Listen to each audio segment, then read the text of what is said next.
got a random email from somebody with a handful of, I thought, really solid tips in relation to tax returns and how you can keep your identity from being stolen, especially in relation to your tax returns. And I thought I'd share a few of those tips with everybody because this is something that, well, at least here in America, we have to deal with. And so many people don't dispose of things or store things, quote unquote, properly. And I thought it would be a good time to review these things.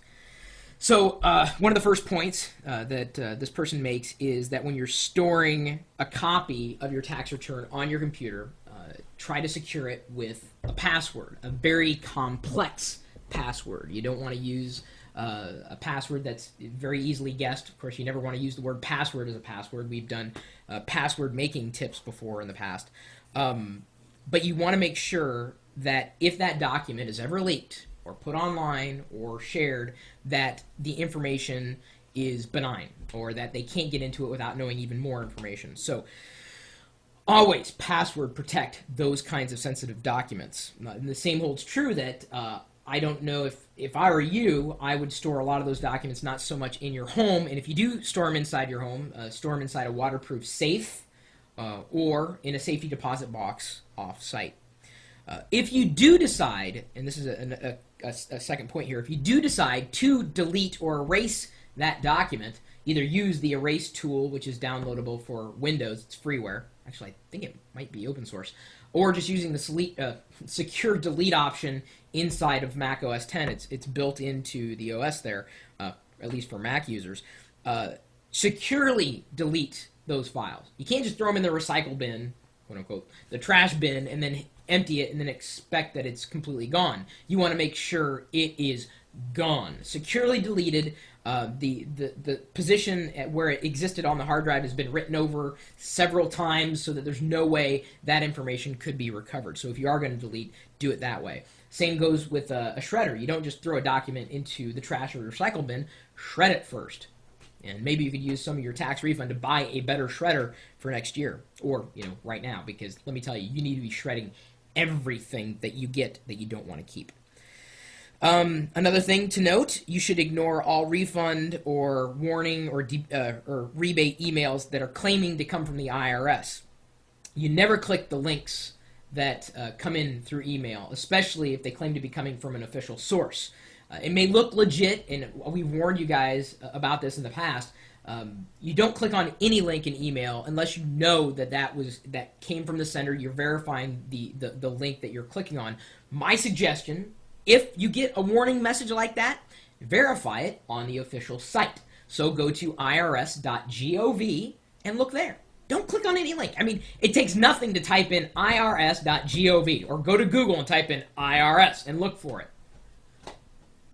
I can save you keystrokes and keep you safe. Just don't click on those kinds of links in email. If you want another layer of security in terms of email and accidentally or inadvertently becoming a victim of phishing, and that's like a scam where they're getting information from you or phishing it from you, just use the OpenDNS.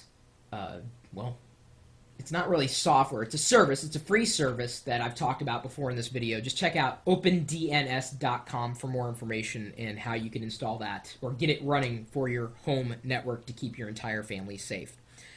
Number 4, if anybody calls you on the phone and claims to be someone that they're actually not, don't believe them.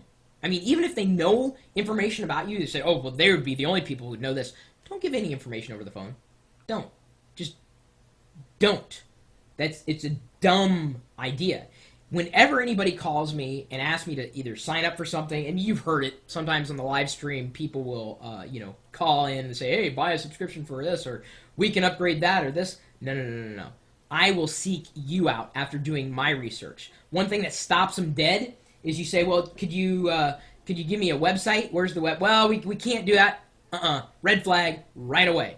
Don't give out information over the phone, no matter how official it sounds. Same holds true for if someone shows up at the door. They may be dressed as a suit and tie and all nice, and they may have a partner with them and say, we're here from the government, we're here to get X, Y, and Z. Don't believe anybody. period. And this is something that you might want to do throughout the year. And this is kind of, I'm going to round out this list here with this. Check your credit report through all the agencies, and you can choose to do it however you see fit. But keeping on top of that number, don't pull your credit report, too frequently, because that can actually damage your score. But check into it at least once a year. And maybe someone's going to say that's too liberal. No, you never really know when that's going to turn around and bite you. Either you're going to go for a loan and they're going to say your credit score is horrible, and you're like, what? And you missed the bill or went to the wrong address or something happened and things got screwed up. Always stay on top of that. And again, that's something that can help in terms of identity theft because if, let's say, information leaked, if you check your credit report and you realize, well, what's going on, you may catch that person or a group of people who are stealing your identity sooner rather than later, or at least the possibility of catching them is a little more easily done. So, these are some things in relation to tax season and tax returns and the information that I would consider extremely private. Don't share it with anybody that, you don't need to share it with. Certainly only deal with people you can trust, especially with this information. Stay on top of your own life. Nobody else is going to do it for you. Don't count on anybody but yourself to just be in the know. So hopefully that serves, if nothing else, as a little harsh reminder of reality and that not everybody is to be trusted. Take this time now to protect yourself before it's too late. My email address is chris@pirillo.com, and of course I'm always streaming live on the internet. I love the digital thing, but I've got to stay conscious about not everybody is online is someone to be trusted. That's for darn sure. You can trust me, though. I am a friendly chap, and people in the chat room are also, they're friendly for the most part. Sometimes wackos swing by, although there are less wackos in our chat room. We got friendly people in the chat room. The only wacko we have is really me, and it's just because I enjoy life, and that's why I'm streaming it 24 hours a day, 7 days a week at live.pirillo.com. We'll see you later.